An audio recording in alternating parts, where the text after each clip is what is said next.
Addiction has the potential to cause almost as much pain to parents and families as a child's death.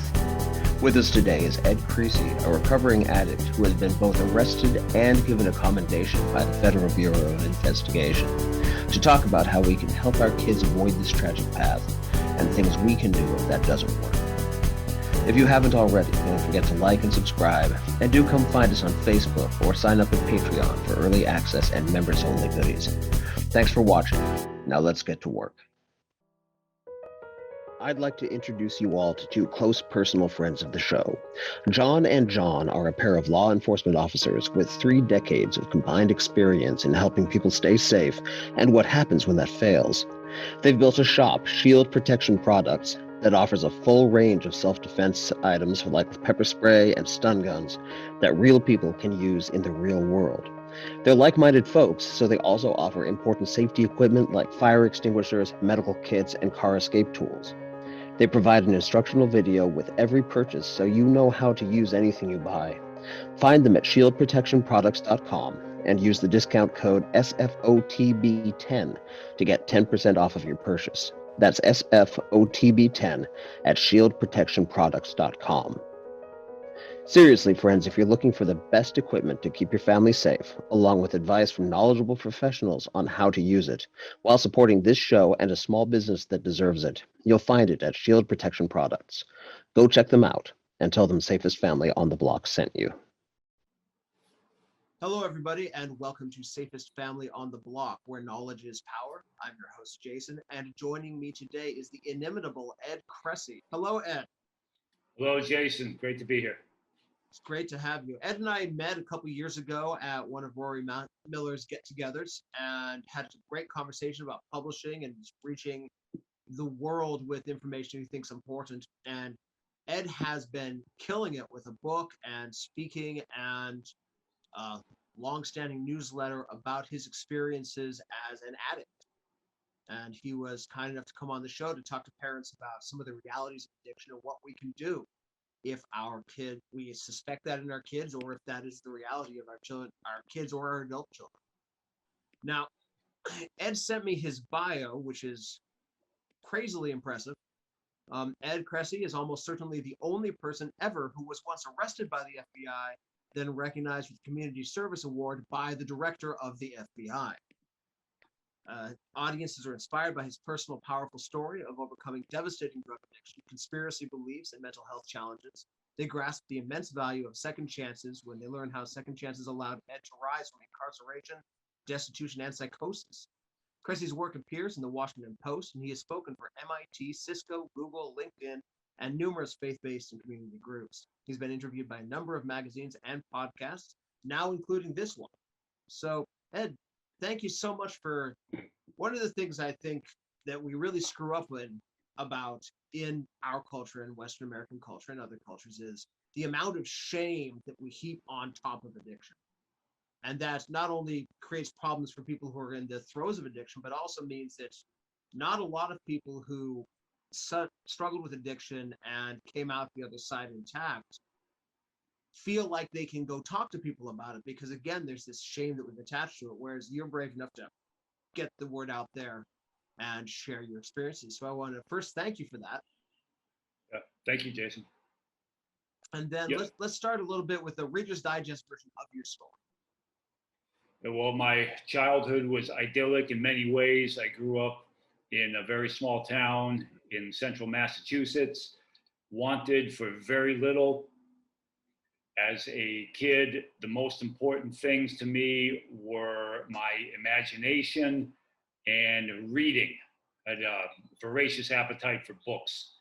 I used to go home from the library almost like the caricature of a kid who had a stack of books too high to see over. That was me. My dream from a very early age was to be an author. Unfortunately, what happened was when I got into middle school, high school, I just didn't fit in. I was an uncoordinated kid. I was very sensitive, would cry easily. Where I went to high school, reading, crying, being uncoordinated, that's not exactly going to put you up there on a platform next to the captain of the football team as the as the most popular kid in the student body. So I found, was starting at age 14 and going through much of my adult life, I found an easier, faster way to really feel senses of confidence, to feel belonging, to feel acceptance. And that easier way was drinking. Later, very heavy drug use. Life handed me many opportunities, college education, career with the best firm in America to work for, according to Fortune magazine, this biotech firm, Genentech. They treated me very well. I owned a home in San Francisco, had many loving relationships, yet all along I was addicted to drugs. I'd abandoned my childhood dream of becoming an author. I mean, the dream was always in the back of my mind, but I lacked the discipline, I lacked the confidence, I lacked the belief in myself to pursue my dream of being an author. Instead, I indulged in huge amounts of cocaine, marijuana, alcohol, methamphetamine for the final 11 years of my addiction. All those things that I mentioned, meaning the home, the career, the relationships, all of that and much more, I threw away. Ended up spending years in destitution and psychosis. I was certain that a vast FBI conspiracy had targeted me because I'd inadvertently befriended a 9/11 hijacker, who in reality was an undercover operative in the Mossad who had infiltrated the hijacker groups, and I knew too much, so the FBI was trying to neutralize me, or the FBI was recruiting me as a top secret. Jason, I could go on and on. The point is, I smoked so much methamphetamine that my psychosis and my delusions far eclipsed anything in reality. I did stints in rehab, jail, homeless shelters. Finally, in 2007, thanks to God, thanks to amazing people, I quit drugs for good. I was shown a path of what I call the 3 S's: spirituality, self-improvement, and service to others. Those 3 S's took the place of the addiction. Those 3 S's took the place, they filled a need that I was looking to fill through my drug use. Those 3 S's allowed me to be a person I could feel proud of. It took a long time, and it's still an ongoing process. It's all about progress, not perfection. But the final thing I'll say is that of all the help I received, some of the most meaningful came from people in law enforcement, including some amazing women and men in the FBI, also amazing people who are cops, who are police officers. And some of the other most valuable help I received came from people who are or were incarcerated. I'm to this day allowed to volunteer for law enforcement, helping them better serve communities affected by incarceration and addiction. And I've done volunteer work inside jails and prisons, and with people who, like me, made mistakes and turned their lives around. I'm so grateful to be here, to be of what service I can to you, Jason, and to your awesome audience. Wow. So, and unfortunately, your story is not atypical in a lot of ways. People who have a lot of advantages, who have opportunities, and then they just get sidetracked. And one of the things that, again, we've talked about some things that our culture gets wrong. I think there's still a lot of that misconception that this is about willpower or morality or intelligence, where this is biochemical. And it's about as fair to attach a lot of blame. I mean, there are behaviors that come out of addiction that are certainly immoral, but the addiction itself, it's as fair to tell somebody who is an addict to stop being an addict as it is to ask someone with a broken leg to go run a marathon. That's a great way to put it. I think if there's one thing that I kind of wish people would understand, and one thing that when I understood it really made the most difference, or one of the things that made the most difference, is that for an addicted person, drugs are not the problem. Drugs are our attempt at a solution. for each and every one of us who's addicted, the problem may be different. For me, my problem was I failed to pursue my dream. For me, my problem was even through my adult life, I was still that bullied kid, afraid to stand up for himself. The problems are different. What many of us as addicted people have in common is that we use drugs and alcohol as a solution. We use those things as a means of escape.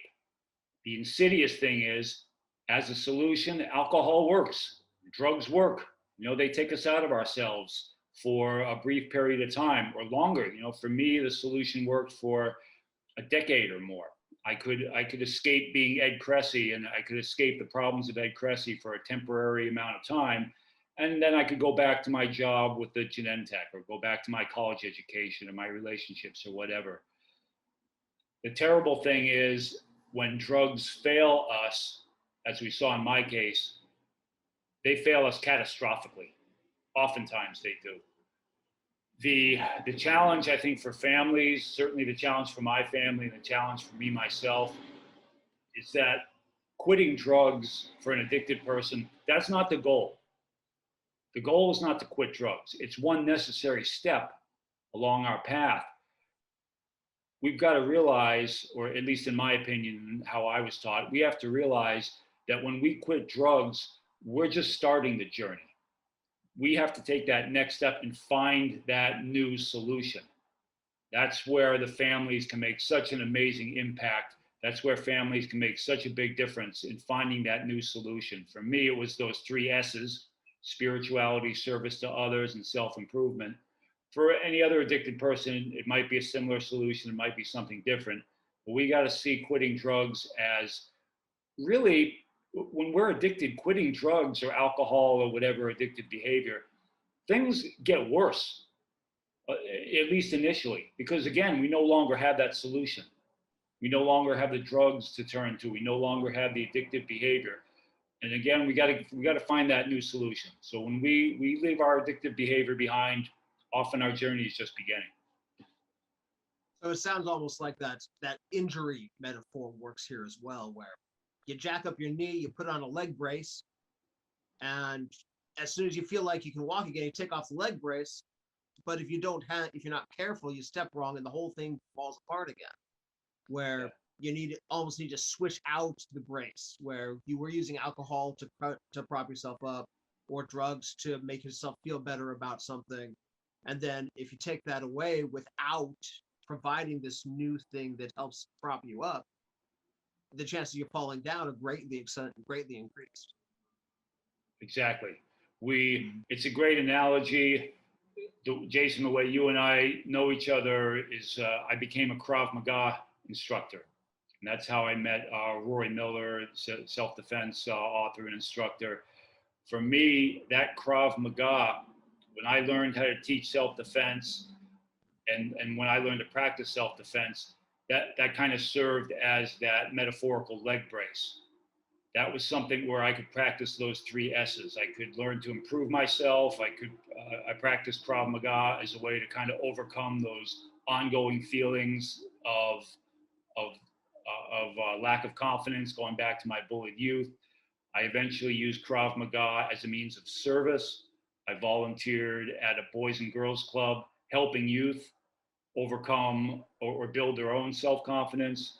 I volunteered working with persons overcoming traumatic experiences.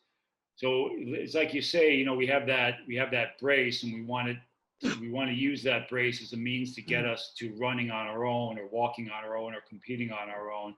And it's a great analogy to use. I like that. And I feel very fortunate. My family has a lot of history of addiction, going back a couple generations. Most of the current generation lucked out, but I feel I was very lucky to have developed a positive addiction to my martial arts training, just in those years when I would have been at the most exposed and the most risk. And just fortunately, and if you look at how much time I spent on the deck, and I try to say that I wasn't serving some kind of addiction, I'm kidding myself. But again, I found that crutch instead of the other crutch. And that's, I think, one of the important things that a lot of parents are worried about, and there aren't a lot of great resources for it. There is a point where if your child has biological or neurological tendency towards addiction, but they're not yet addicted to something. And then there's a point where they have found an addiction, and whether that's alcohol or drugs or sex or what have you. Are there ways that we know about now where we can help guide our kids or keep an eye out or catch it early enough that it becomes something we know is a risk before it becomes a life-destroying catastrophe? To me, when it comes to addiction, when we're thinking about a family member, there's sort of 4 levels that we want to look at. And we need to consider all 4, because addiction is such a multifaceted, with root causes coming from so many places, that we need to look at these 4 levels. And level 1 is spiritual. To me, that's the most important, because we need to have that spiritual connection when the going gets rough, as it often does when we're dealing with addiction. We need to look to that spiritual presence, whether it's God or karma or the universe or faith-based or whatever you choose to believe in. Some kind of spirituality is really going to help you through those very, very challenging times. The second level we need to look at is community. Being a part of a support group, being a part of your parents, your fellow parents at your dojo or your school, your martial arts school, being a part of Al-Anon, which, for those who don't know, Al-Anon is for persons who are loved ones of people who are addicted. Don't try to go it alone. Don't try to go it alone. Find that community, persons who can relate to you, persons to whom you can relate, people who have walked similar roads, encountered similar challenges, who can help you, who can give you solace, comfort, and the confidence you need to help your loved one or help yourself. That third level is the practical. The practical is knowledge that you find in books. You should always have a book with you. I'm not saying you should, but consider always having a book with you. A book, a memoir of someone who's overcome addiction, more of a textbook style book on the neurological, biological causes of addiction and the treatments. Books by psychologists, books by addiction specialists, podcasts, Jason, like your podcast. Consider always having a book and or a podcast going so that you can learn. Approach things from that very practical level. And the fourth level is what we think of as the philosophical. Got to adopt a philosophy. A philosophy that I like is to think of an addicted person as being very similar to a drowning person. So listen, if you've gotten this far into the show, you like what I'm doing here. So do I, but I need your help to make it all it can be. For just $0.10 a day, you can help this happen by supporting the show on Patreon. In return, you'll get my undying thanks, early access to episodes, a monthly safety worksheet, and other cool goodies. We're at patreon.com/safestfamily and waiting for your help. Please consider it. It's $3 a month to you, but a big deal to me.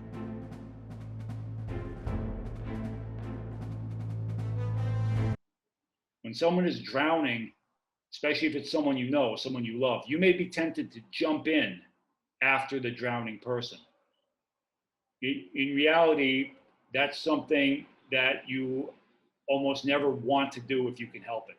You don't want to jump in after a drowning person because the drowning person is in such a state of panic that she or he is just as likely to pull you under and cause you to drown too, as that person is likely to allow you to save them.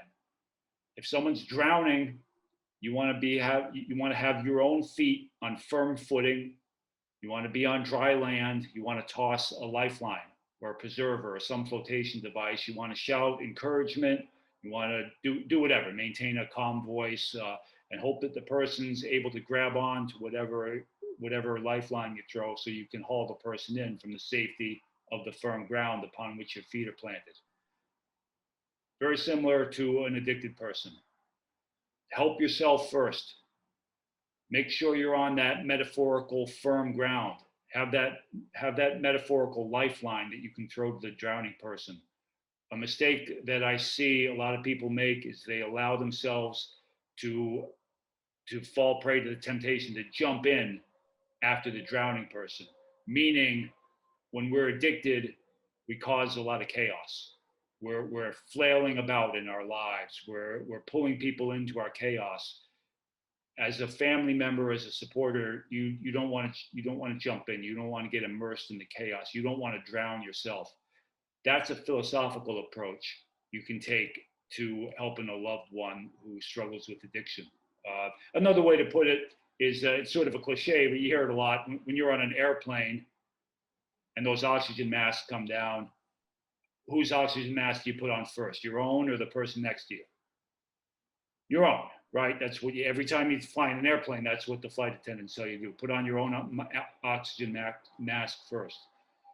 To help an addicted person, look at those 4 levels: the spiritual, the level of community, the practicality, and the philosophical.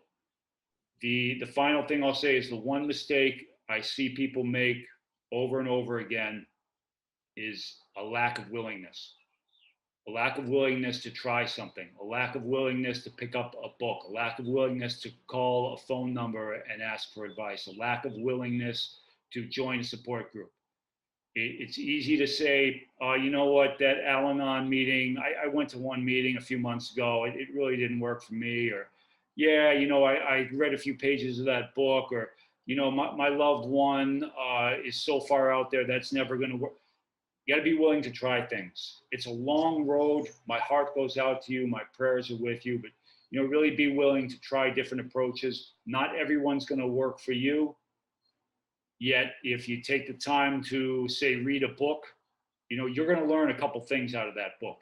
If you take time to listen to a podcast like yours here, Jason, you're going to almost certainly learn one thing or 2 things or maybe more from that podcast. Those couple of things you learn, you never know what one thing you learn is really going to turn the tide, or you never know how many one things you're going to pile up on top of one another until you finally are able to get over the crest of that wave and really help your addicted person. This is the best advice I can put forth.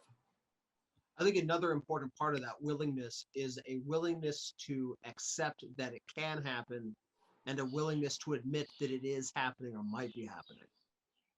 Absolutely. I feel like a lot of families fall in one of 2 camps, either families that don't think that addiction can be a part of their lives, or parents who feel like an addiction is an absolute condemnation of their parenting, so they don't admit it's happening until it's too late to intervene early.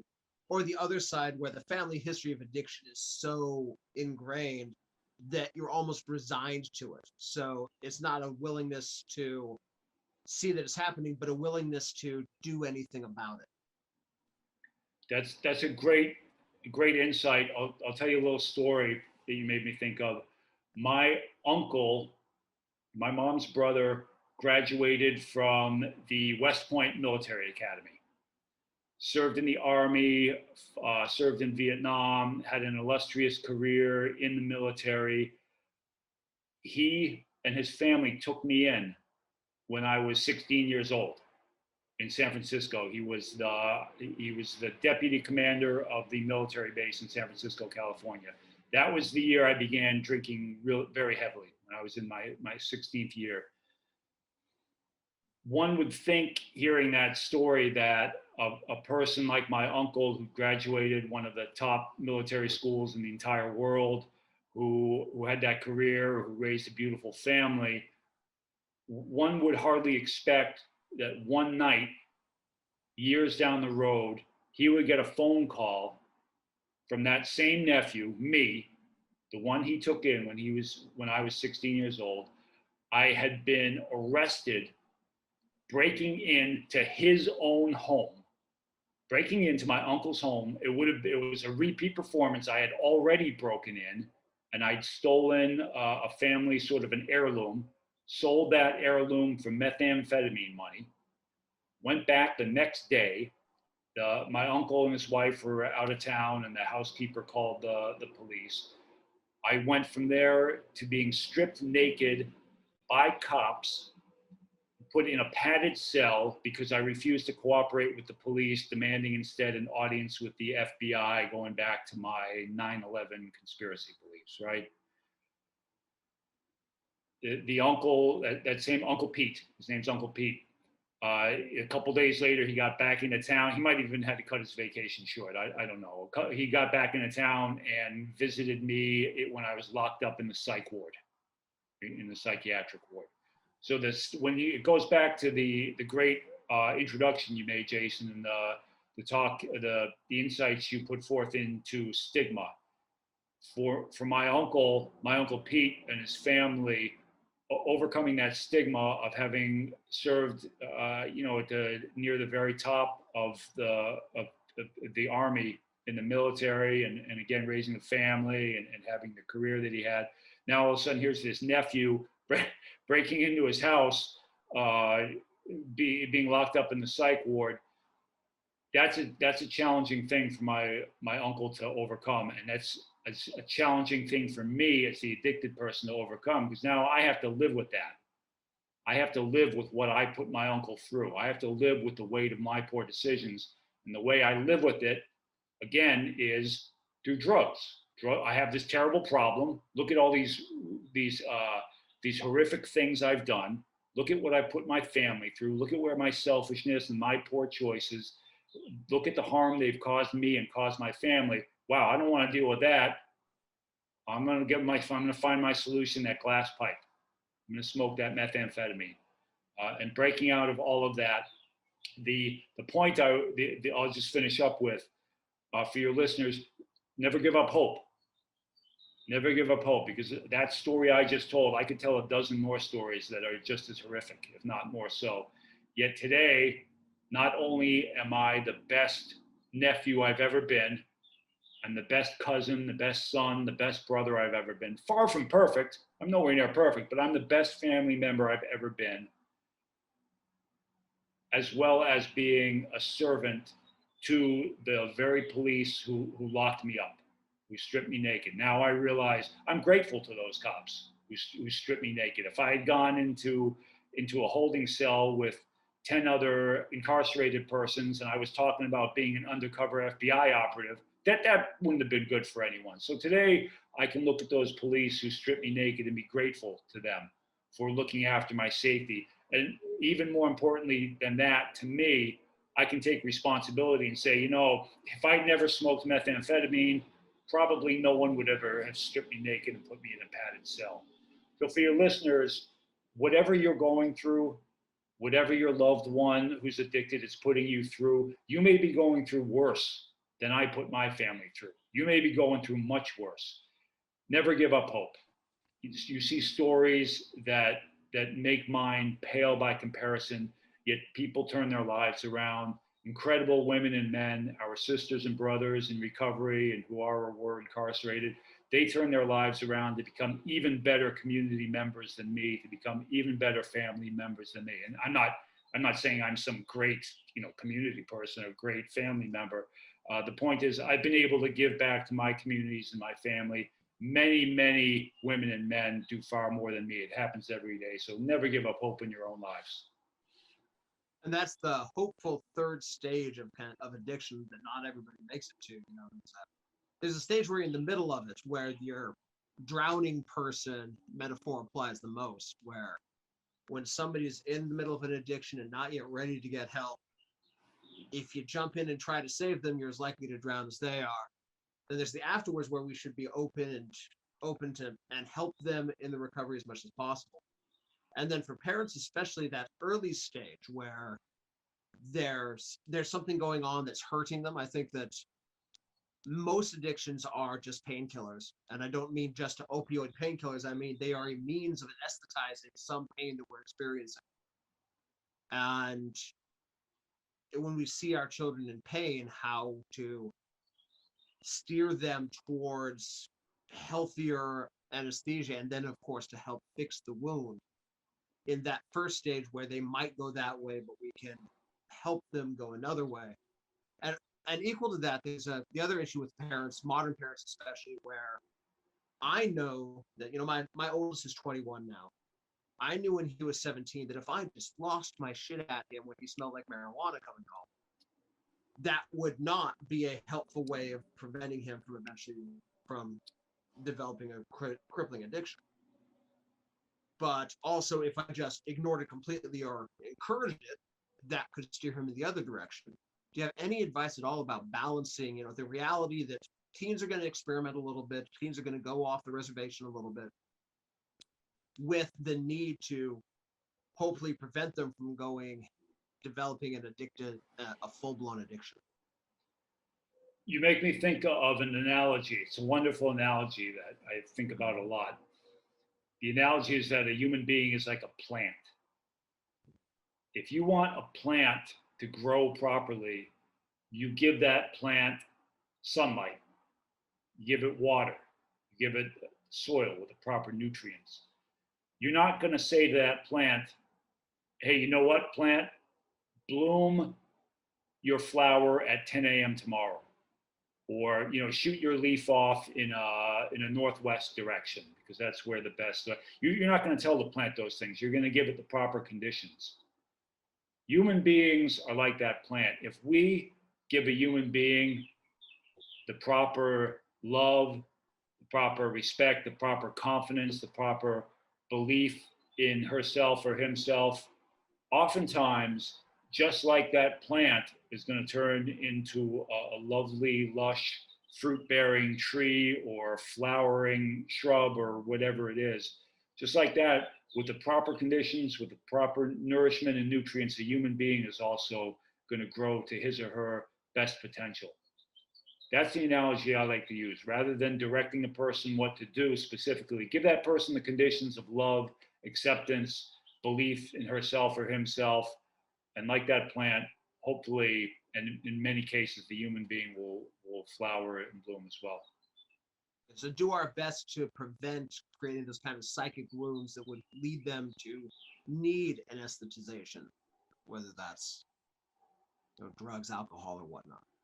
Yeah, give them means to find their own effective solutions.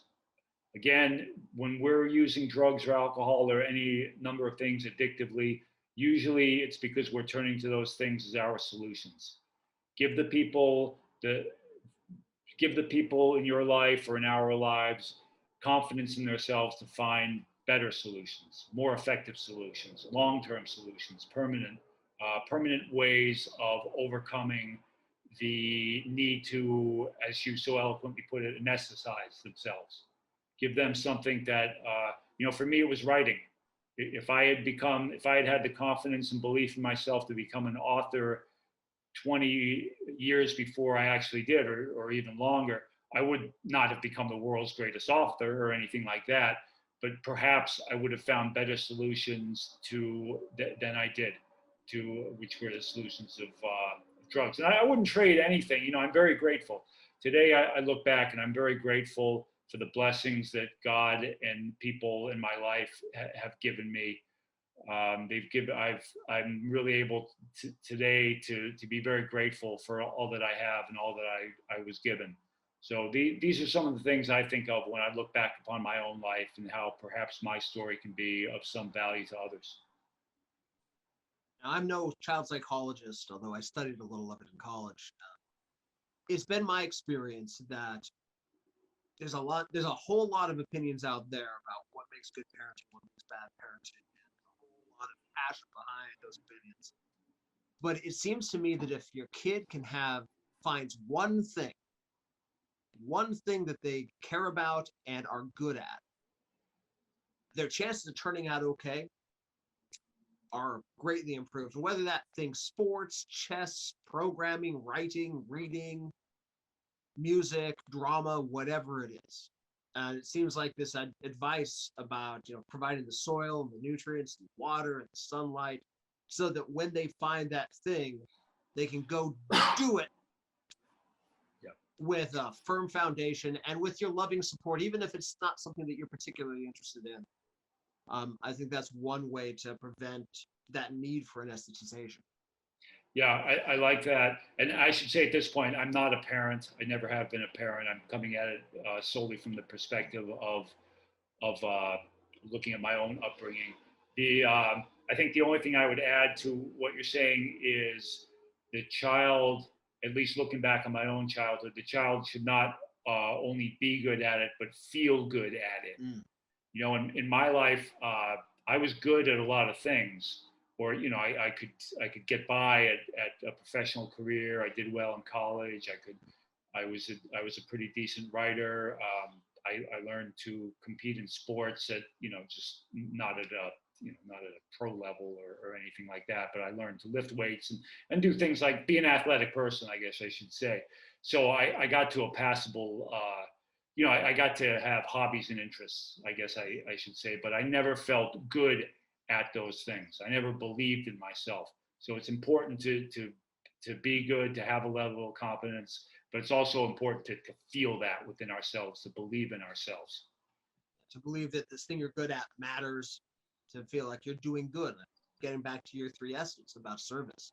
That not only you're good at it, but you're doing good while you engage in it. That you're doing good, yeah, and that when we make mistakes, it's okay. In fact, it's good. It's good to make mistakes. It's life really is not about the number of times we get knocked down, but rather about the number of times we get back up. You know, people are measured not on the success they've achieved, but on the obstacles they've overcome, right? I forget who said that, but you know, that's to have the belief in ourselves that when we fail, when we make a mistake, well, we don't have to turn to the bottle or the pipe or the candy jar or whatever it is that we're using addictively. There's nothing wrong with any of those things intrinsically. You know, they are what they are. If we use them as a means to cope with our misguided belief that failure is wrong, that making mistakes are wrong, and that by extension we are wrong, then that's where things can deteriorate into addiction, and things can eventually go sideways. Absolutely. One of the wisest thing my grandpa ever used to say was that if you don't make a mistake at least once a day, you're not trying hard enough. I like that. Yeah, that's good. That's good. So Ed, you go around the country speaking to different audiences, different groups about addiction and recovery. While you've been out there, what have been some of the most important or most damaging misconceptions about addiction you've encountered? I think the misconception, you put it well earlier, Jason, when we were talking. I think when you talked about stigma, I think if we could overcome stigma, we could overcome most of the other problems that are associated with addiction and incarceration. I keep bringing up incarceration because from my experience in our society, people rarely end up incarcerated unless addiction factors in somewhere down the line. Either the person was addicted themselves, or they came from a family or community ravaged by addiction. So, you know, addiction, we know incarceration costs the United States something like $80 billion a year. And it's probably cost much, much more than that. So getting back to the misconception, if we could eliminate stigma, the stigma of addiction, and the other reason I bring up incarceration is because when we're addicted to drugs, almost always by definition, we are considered criminals, right? Drugs are illegal in most drugs today are still illegal. And I say still because marijuana has been legalized in a lot of places, or we do things that are illegal, meaning, you know, alcohol is legal, but when we're alcoholic, often we get behind the wheel when we're drunk, or we do things that, you know, we judge ourselves as immoral. So it's that stigma. If in the old days, back when the 12 steps started and times like that, a person who was forthcoming about being an alcoholic faced ridicule, faced perhaps the loss of her career or his career, faced, you might even go to jail. You know, you could even lose your life because of the ostracization you might feel. You know, people took their own lives. Tragic situations because of the stigma of addiction and alcoholism. So if we could overcome that, then I think a lot of the other problems that people face when recovering from addiction and alcoholism would be much easier to overcome. No, I think the misconception is that stigma is not as damaging as it is. Stigma is a very damaging thing when it comes to recovery from addiction, from alcoholism. I would think also that there's the stigma on an addict, which causes all kinds of problems, both in terms of accessing help, in terms of the legal ramifications of the addiction. And I think it also feeds into that cycle of addiction where I'm an addict, thus I must be a bad person, thus I deserve to continue to be an addict. But beyond all of that, I think there's also that stigma can affect our parenting. Whereas as a parent, if you think it's possible that your child has become addicted to something, that can be very easy to overreact and respond in a way that is so strict that it just pushes them closer to addiction, or to deny the very possibility because of what that would mean about you as a parent, and just turn your blinders on and not be there as a resource and a help that could have prevented the addiction from going into its full terribleness. Sure. When I really started to slide into methamphetamine psychosis in 2003, when I started hearing the disembodied voices and believing that cameras and microphones were hidden in my walls and smashing the drywall, and tearing apart my electronics to look for hidden government surveillance devices, when I really started that slide, my uncle, the same uncle I mentioned, my Uncle Pete, and a couple of my closest friends tried to have me involuntarily committed to a psychiatric institution. They need to do 72-hour observation or something. At least that's what I'm certain my uncle and my friends were doing when they held this intervention and brought me into an emergency room to see a psychiatric doctor. The point is that, a couple of points. Number one, again, I can look back and I can say, hey, if Ed, had never smoked methamphetamine, nobody would ever had to try to have me involuntarily committed. The other part is that it's the stigma that my family and friends had to take these drastic actions because addiction was this stigmatized thing that was whatever was going through their minds.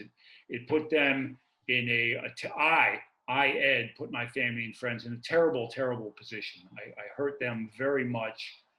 I betrayed their friendship and their love. Had the stigma of addiction and alcoholism not been what it was, probably we could have found a better solution. All of us together in society. In the end, it's nobody's fault except for mine. I'm the one who made the choices to take drugs, which led to my addiction. What we can do in the future to help people in the same situation or similar situations as my family, or the situation I put my family in, is again going back to that stigma, eliminating that stigma, making it possible, making it easier for families to see that addiction, we don't really know what causes it all the time. It's causes different things cause it for different people, but it's something that we can treat. It's something that happens to many, many others, and many others again have recovered to be the best family members they've ever been, as I'm fortunate to have done in my life. Well, I really appreciate your example, the courage that it showed to overcome your addiction and then to be open about it publicly. That's a difficult thing, again, because of the stigma we're talking about. Yeah, I was inspired by so many people, so many women and men. Going back to books, books helped me so much. I read the stories of people like Mary Carr, like Elizabeth Wurtzel, who unfortunately passed away recently. People like Darren Prince, a friend of mine who wrote a wonderful book. People like Brandon Novak, who was a professional skateboarder and then lapsed into addiction to heroin and now is doing incredibly well. The list goes on and on. Augustin Burroughs. People put their stories out there in books when they were forthcoming, I mean, they had their name right there on the cover of a book. You know, there was no mistaking these people, these wonderful people are saying, this is who I am. This is my story. Here it is. Hopefully it will help you.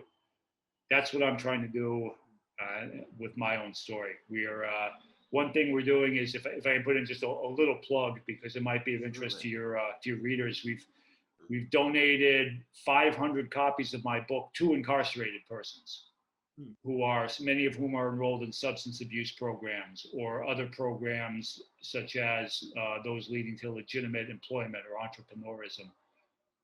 The point is, people who generously gave to me by passing along their wisdom, by telling their stories.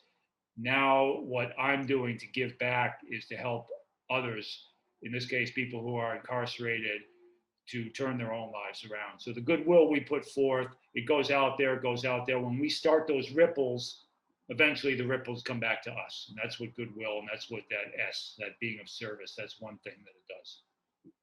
And folks, Ed's book, My Addiction and Recovery, is available on Amazon, and I'll put a link in the show notes for anybody who'd like a copy, because it's a good story. You know? Hey, thank you. I appreciate that.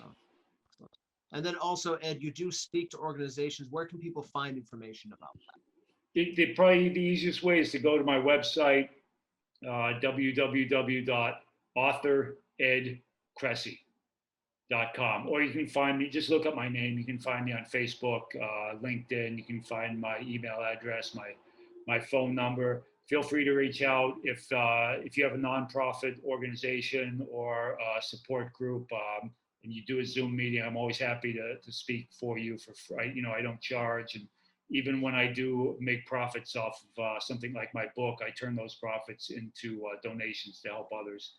So I'm happy to help where I can. And all I ever ask is that you keep in mind that what you hear from me are suggestions only. You know, if you even your listeners right now, if you right now are hearing something from me that makes sense, hey, that's great, wonderful. If nothing you hear from me makes sense, that's fine too. At least you have a body of information you can discard in favor of something that does make sense. But just keep listening to others, keep going out there, keep searching for your answers, keep listening to, it's like recovery from addiction and helping someone recover from addiction. It's a little bit like assembling a jigsaw puzzle. Every story you hear gives you one more piece. Some stories might give you that edge piece, or even that corner piece if you're really lucky. You know how you're assembling a jigsaw puzzle and you get the corner? Oh yeah, I got the corner. You got to, you know, some pieces might just be a little section of blue sky or green grass. By and large, every time you listen to a story, every time you engage with a podcast or a book, you're going to get one more piece of your jigsaw puzzle. Keep at it long enough, and you're likely to get your whole puzzle assembled. One thing I think I'd add to that, especially as parents, is it would be a good idea for us to listen to some podcasts, take a course, read some books about addiction, especially addiction in teens, long before we suspect there might be a problem. Just like we went and got that first aid certification long before our kid burned themselves on the grill in the backyard. Yeah, that's an excellent point. One author springs to mind, David Sheff, Sheff. He and his son both wrote books. His son, Nick, was addicted to methamphetamine and heroin. There was recently a movie based on their books. It starred Timothy Chalamet. I hope I'm pronouncing his name right. And Steve Carell. David Sheff has written some great, and Nick, the son Nick, wrote at least one, he wrote one amazing book. I haven't read his other books, but Nick and David Sheff are great people to read. Well, thank you, Ed, so much for coming on today. Before we go, I just want to ask, is there something that you don't get enough opportunities to talk about? Something and I don't. If so, what is it? Oh, yeah, you know, I don't, what I'm talking about more are my conspiracy beliefs that I would have about the 9/11 hijacker, getting over, we talk about stigma. There's a stigma, you know, there's so much, especially with the tragic events that happened in our nation's capital on January 6th. It's been very challenging for me to to speak in a way that brings value to others around my conspiracy beliefs, around the psychosis that I developed as a result of my methamphetamine addiction. Even to this day, the subtitle of my book is "Just because you're done with drugs doesn't mean drugs are done with you." And even to this day, I experience phenomenon that people would attribute to mental illness. What I'm doing, thanks to the inspiration of so many incredible women and men, is being more telling my story a little bit more, really fine tuning it, really developing it in a way so that others can say, "Oh, hey, this guy Ed, he came to a point where he loves himself and he contributes something to society. Hey, you know what? I can do it too. I can do it. My loved one can do it." These these uh, these subjects of mental health and conspiracy beliefs, I have a lot of experience with them, and I'm hopefully getting better at bringing value to others through talking about them. Thanks for asking. And on a lighter note, you had these conspiracy beliefs that the FBI was after you, and they did in fact arrest you at one point. So you weren't entirely wrong. Yeah. They arrested me. They arrested me for something else, but they did arrest me. I pushed my luck too far. I used to show up in the FBI offices. I was high on meth. To my shame, because I took time away from FBI agents who had much, more important things to do.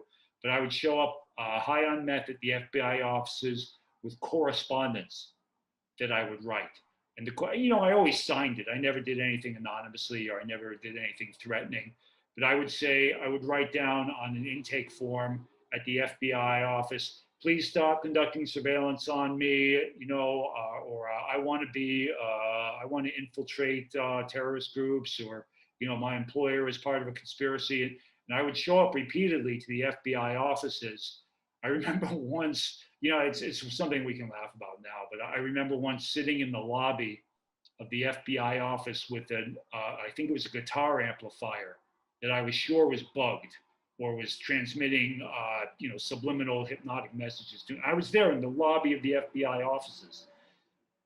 Finally, I pushed it too far. I showed up with a bench warrant out for my arrest.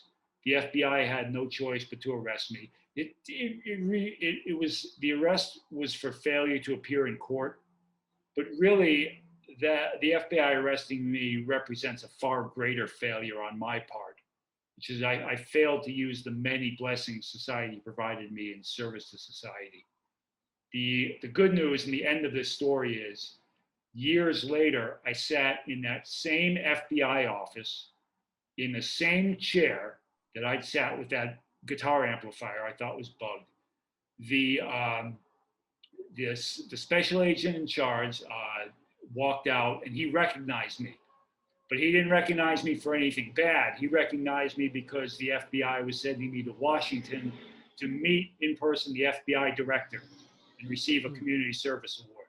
So it was a great way to come full circle. It's a great way to be in that same place on two different occasions, years apart, for very, very different reasons, and to say, hey, thanks to God, thanks to spiritual beliefs, thanks to incredible women and men, many of whom are in law enforcement, many of whom were incarcerated.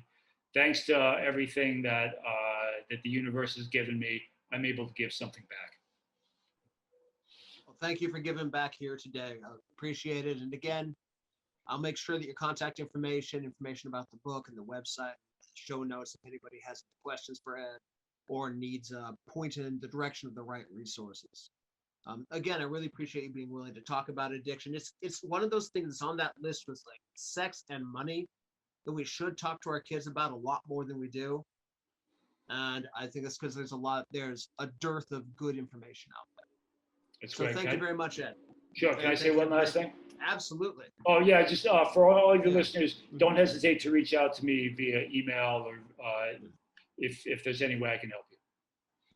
And I can tell you from experience, that's not a pro forma thing. Ed will get back to you. Absolutely. Yeah. Okay, well, thank you everybody for watching. Stay safe out there. Thank you, Ed, once again for coming on. Thank you, Jason. Today's episode was brought to you by our heroes over at Patreon. Todd Elner, Beth Edwards, Douglas Sedeby, Hugh O'Donnell, Art Brick, American Institutes of Kenpo, Beth Pratt, Richard Hubbard, Wayfinder Advantage, Kit Bradley, Lee Douglas, Amy Rivers, Neil Fastine, Kate Carlson, Ron Payton, Jenny Copley, and Chris Jordan. Join the illustrious heroes by backing us at patreon.com/safestfamily. If you can't, that's okay, but do consider liking us and subscribing here on YouTube or sharing your favorite episodes on social media. Even a little bit on your end can make a lot of difference here. Thank you for watching today. Stay safe. We'll see you next time.